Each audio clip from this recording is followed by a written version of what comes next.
Shalom,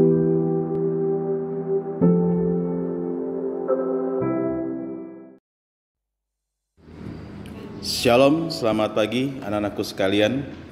Sebelum kita melakukan kegiatan aktivitas pada pagi ini, belajar secara daring di rumah, mari kita mendengarkan firman Tuhan. Sebelum kita mendengarkan firman Tuhan, mari kita masuk dalam saat teduh. Berdoa dalam hati kita masing-masing.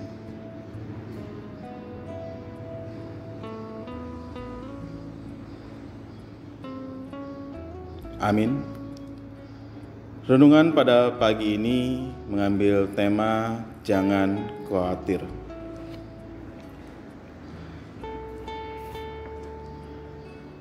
Rasa khawatir, cemas, dan takut itu hal yang baik dan manusiawi. Sehingga firman Tuhan ini berbicara mengenai dua hal. Yang pertama, khawatir yang pada tempatnya itu baik, tetapi khawatir ketika sebenarnya tidak perlu khawatir, itu yang salah. Yang dipersoalkan oleh Yesus adalah kalau kekhawatiran kita mengenai kebutuhan-kebutuhan hidup telah menjadi sedemikian rupa, sehingga melebihi kekhawatiran kita mengenai hidup itu sendiri. Itu yang ditekankan oleh Yesus dalam ayat yang 23. Sebab hidup lebih penting daripada makanan dan tubuh itu lebih penting daripada pakaian. Misalnya, orang ingin menjadi kaya dan memiliki rumah yang megah, ia khawatir kalau ia tidak mewujudkan impiannya itu. Demi impiannya itu, ia menempuh segala cara asalkan berhasil. Ia tidak pedulikan lagi kehidupannya dalam imannya. Ia merendahkan martabat hidupnya sendiri. Inilah yang dilarang oleh Yesus. Yang kedua, khawatir itu wajar, tapi jangan kekhawatiran itu menguasai seluruh hidup kita. Tuhan Yesus mengatakan, siapakah di antara kamu yang karena kekhawatirannya dapat menambahkan sehasta pada jalan hidupnya? Hidup yang dikuasai oleh kekhawatiran tidak akan menolong, malah merugikan kita dan mungkin mengurangi umur kita. Bapamu tahu bahwa kamu memang memerlukan semua itu. Artinya, Tuhan barangkali tidak akan memberikan semua yang kita inginkan, tetapi Ia tahu dan Ia akan memberikan hal-hal yang kita butuhkan. Orang yang hidupnya hanya dikuasai oleh kekhawatiran adalah orang yang hidupnya tidak dikuasai oleh Tuhan. Ia hanya berpegang pada kekhawatirannya, tidak lagi berpegang pada Tuhan. Banyak orang yang begitu panik menghadapi persoalan di dalam hidupnya, lalu tidak peduli lagi kepada Tuhan. Ia berpaling pada kuasa-kuasa lain, termasuk kuasa kegelapan.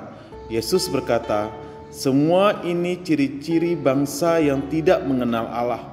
Tetapi kepada kita yang mengenal Allah, Yesus berkata, carilah dulu kerajaan Allah dan kebenarannya, maka semuanya itu akan ditambahkannya padamu.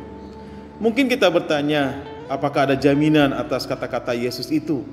Ini adalah soal iman. Iman itu bukan sekedar percaya, tetapi yang paling penting adalah bagaimana kita mempercayakan diri kita kepadanya. Ketika kita bersedia mempercayakan diri sepenuhnya kepada Tuhan, maka kuasa Tuhan juga bekerja dengan sepenuhnya dalam hidup kita.